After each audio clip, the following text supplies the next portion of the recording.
युद्ध के बिना भी यूरोप पर बड़े हमले कैसे कर रहे हैं पुतिन? क्यों यूरोप को पुतिन से डर लगता है? यूरोप के महारथी भी पुतिन के सामने कांपते हैं, खौफजदा हैं। पुतिन का हमला, ऐसा कौन सा हमला कर रहे हैं पुतिन जो पूरा यूरोप खौफ में है? क्या साइबर अटैक कर रहे हैं? ड्रोन अटैक कर रहे हैं? अचानक फाइटर जेट यूरोप में घुसपैठ करा दे रहे हैं? जीपीएस जैमिंग लॉक करा दे रहे हैं? इसका मतलब होता है किसी इलाके में जीपीएस सिस्टम को जानबूझकर इतना बाधित करना कि वहां का पूरा सिस्टम चरमरा जाए। मोबाइल, विमान, जहाज, ड्रोन और दूसरे नेविगेशन सिस्टम को सही लोकेशन ना मिल सके। यूरोप के सामने आज एक ऐसा खतरा खड़ा हो गया है जिसमें हर बार ट्रैक सीमा पार नहीं करते, मिसाइलें नहीं दागी जाती, युद्ध की औपचारिक घोषणा भी नहीं होती, फिर भी बिजली घर निशाने पर आ जाते हैं। समुद्र के नीचे जो इंटरनेट के केबल होते हैं वो कट जाते हैं और एयरपोर्ट के ऊपर संदिग्ध ड्रोन मंडरा सकते हैं। जीपीएस सिग्नल बाधित हो सकता है और जो सरकारी नेटवर्क हैक हो सकते हैं और सोशल मीडिया पर भी ऐसी सूचनाएं फैलाई जा सकती हैं जो यूरोप की जनता को अपनी ही सरकार के खिलाफ खड़ा कर दे। यूरोपीय संघ इसे हाइब्रिड थ्रेट कहता है। अब मैं ये समझाऊंगा आपको कि आखिर ये हाइब्रिड थ्रेट होता क्या है।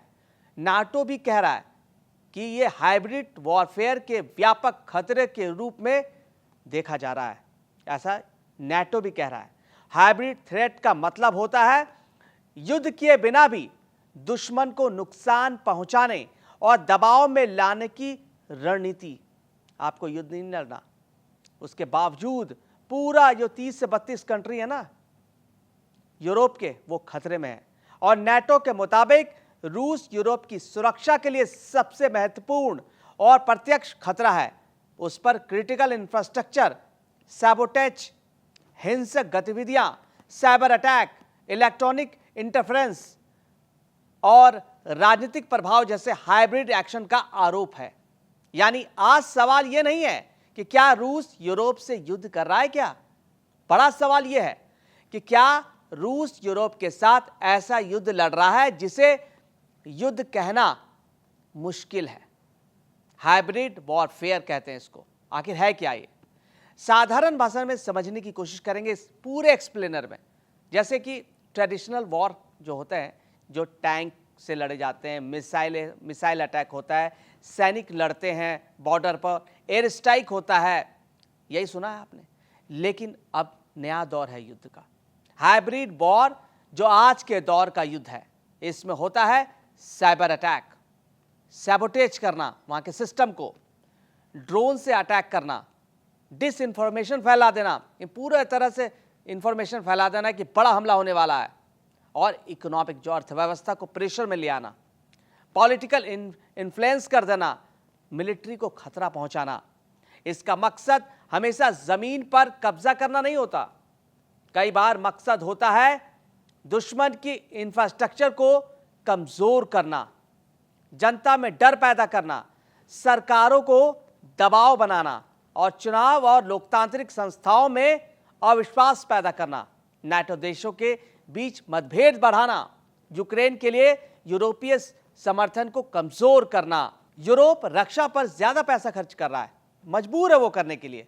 और सबसे महत्वपूर्ण यह है, यह सब इस तरह किया जा रहा है कि हमला सीधे युद्ध की सीमा पर हो रहा है, ऐसा कोशिश कर रहा है दिखाने के, लेकिन ऐसा है नहीं। पुतिन की रणनीति है यूरोप को तबाह करना, डरा के रखना, खौफ में रखना यूरोप को। यही उनकी टैक्टिस है। यही वजह है कि यूक्रेन को बलि का बकरा बनाया गया है। यूक्रेन युद्ध के बाद रूस और पश्चिम के बीच टकराव सिर्फ बैटलफील्ड तक सीमित नहीं रह गया है, यूक्रेन को बलि का बकरा बनाया गया है। जिस तरह के यूक्रेन के साथ युद्ध हो रहे हैं, ऐसा लगता है कि पुतिन यूक्रेन के साथ युद्ध खत्म करना ही नहीं चाहते।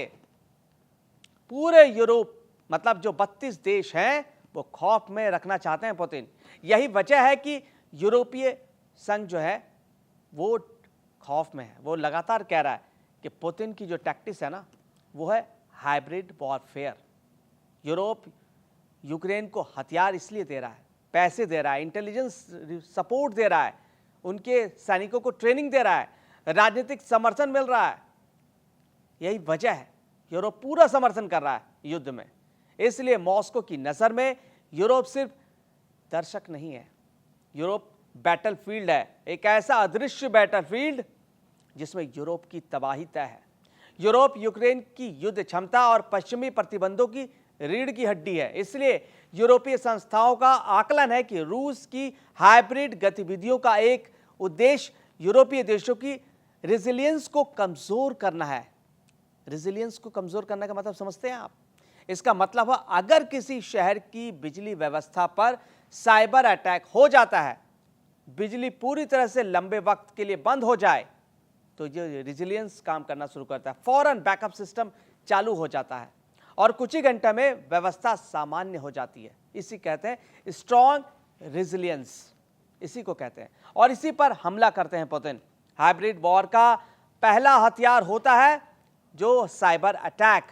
आज किसी देश को नुकसान पहुंचाने के लिए उसे शहर पर बम गिराना जरूरी नहीं है।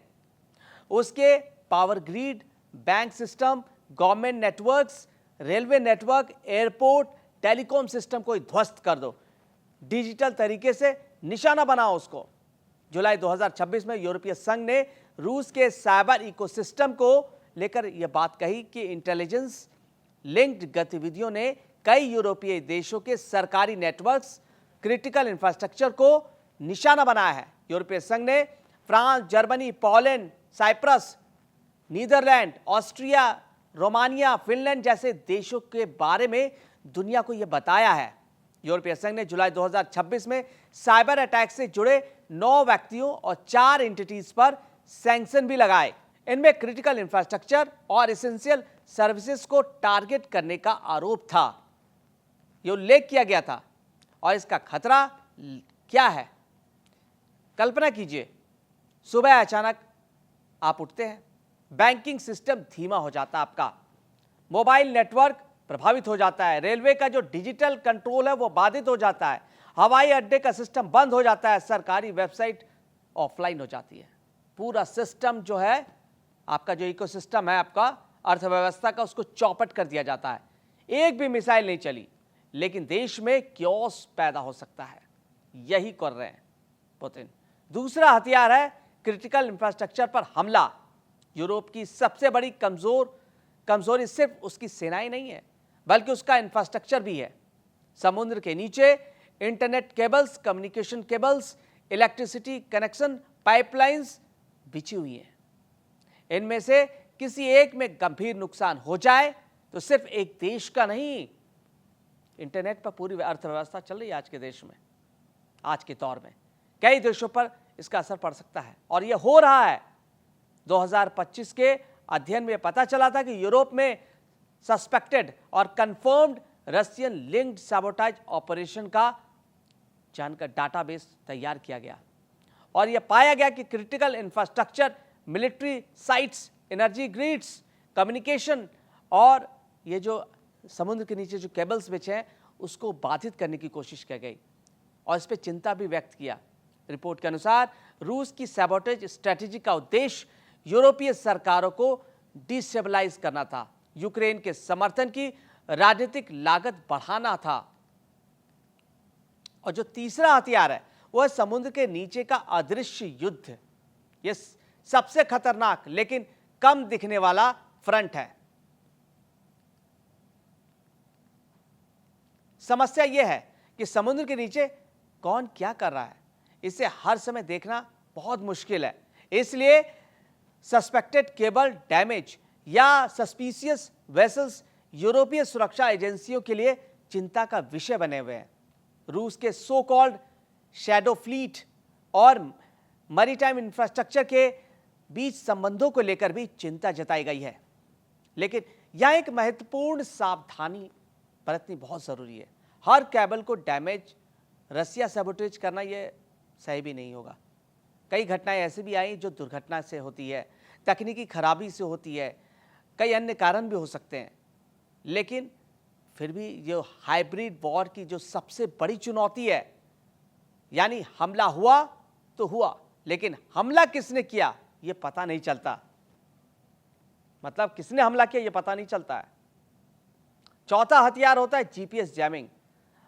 अब युद्ध आसमान में भी दिखाई देता है।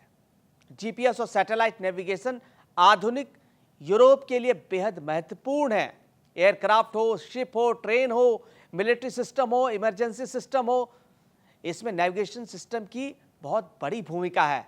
यूरोपीय देशों ने रूस पर बैल्टिक और आसपास के क्षेत्रों में जीपीएस जैमिंग और स्पूफिंग का आरोप लगाया है। 2026 में यूरोप में इन आरोपों को लेकर विवाद जारी रखा। रूस ने आरोपों से सीधा सीधा इनकार कर दिया कि उनके पास कोई ऐसा कॉन्क्रीट एविडेंस मांगा उन्होंने यूरोप से कि अगर हमने किया है तो बताइए। जो अब पांचवा हथियार है वो ड्रोन। आज के दौर में ड्रोन हमले बहुत हो रहे हैं। ड्रोन ने हाइब्रिड वॉर को और भी ज्यादा जटिल बना दिया है। एक छोटा सा ड्रोन मिलिट्री बेस को तबाह कर देता है, उड़ा देता है। एयरपोर्ट की निगरानी करता है ड्रोन और इंफ्रास्ट्रक्चर की तस्वीरें ले सकता है, एक्सप्लोसिव ले जा सकता है, किसी बड़े हमले को अंजाम दे सकता है। अगस्त 2026 में जर्मनी का ही एक एयरपोर्ट था जहां पे रिस्ट्रिक्टेड एरिया में, जहां पर आप कोई जा नहीं सकता, वहां एक्सप्लोसिव से भरा हुआ ड्रोन मिला। जर्मनी के अधिकारियों ने इसे हाइब्रिड थ्रेट माना, लेकिन उस मामले में तत्काल किसी देश को जिम्मेदार नहीं ठहराया गया क्योंकि पता ही नहीं चला किसने भेजा था। रूस ने अपनी भूमिका से साफ साफ इनकार कर दिया। जर्मनी के गृह मंत्री ने इसके बाद कहा कि हाइब्रिड थ्रेट का सामना कर रहा है उनका देश। सोचिए, जर्मनी जैसा देश खतरे में है। यह घटना इसलिए महत्वपूर्ण है क्योंकि इसमें एक बड़ा सवाल सामने आता है कि अगर एक साधारण दिखने वाला ड्रोन एक्सप्लोसिव लेकर नाटो देशों को महत्वपूर्ण एयरपोर्ट पर मिलिट्री सिस्टम पर पहुंच जाता है तो अगला टारगेट क्या हो सकता है, कोई समझ नहीं सकता, कोई नहीं समझ सकता। इसलिए हाइब्रिड वॉर बहुत ही खतरनाक है। हाइब्रिड वॉर की सबसे पुरानी लेकिन सबसे प्रभावी तरीका है किसी इंफ्रास्ट्रक्चर को उड़ाने के लिए मिसाइल की जरूरत नहीं है। एक छोटा सा सैबोटेज टीम काफी है। टारगेट हो सकता है railway, Wharf, warehouse, military facilities, power station, सब तबाह कर सकता है। इतना खतरनाक है ये हाइब्रिड वॉर, और यही रूस और यूरोपीय देशों के बीच चल रहा है। यानी मॉस्को की हर ऑपरेशन के लिए अपना ट्रेंड एजेंट भेजना जरूरी नहीं है। किसी स्थानीय व्यक्ति को पैसा देकर ऑनलाइन रिक्रूट करके भी काम कराया जा सकता है। हाइब्रिड थ्रेट यही वजह कि नाटो ने जनवरी 2026 में स्पष्ट किया कि उसके सदस्य हाइब्रिड एक्टिविटीज के जरिए पॉलिटिकल इंस्टीट्यूशन को टारगेट करने, पब्लिक ओपिनियन को प्रभावित करने, नाटो सिटीजन की सिक्योरिटी को अंडरमाइन करने वाले खतरे का सामना कर रहे हैं। जून 2026 में नाटो ने रूस की ओर से critical infrastructure, sabotage, violence, border provocation, cyber activities, electronic interference जैसे आरोप लगाए रूस के ऊपर, नाटो ने लगाए। इसका मतलब समझ रहे हैं आप? नाटो से सिर्फ प्रोपेगेंडा वॉर नहीं मानता, वो सिक्योरिटी थ्रेट मानता है, सीधा सीधा सिक्योरिटी थ्रेट।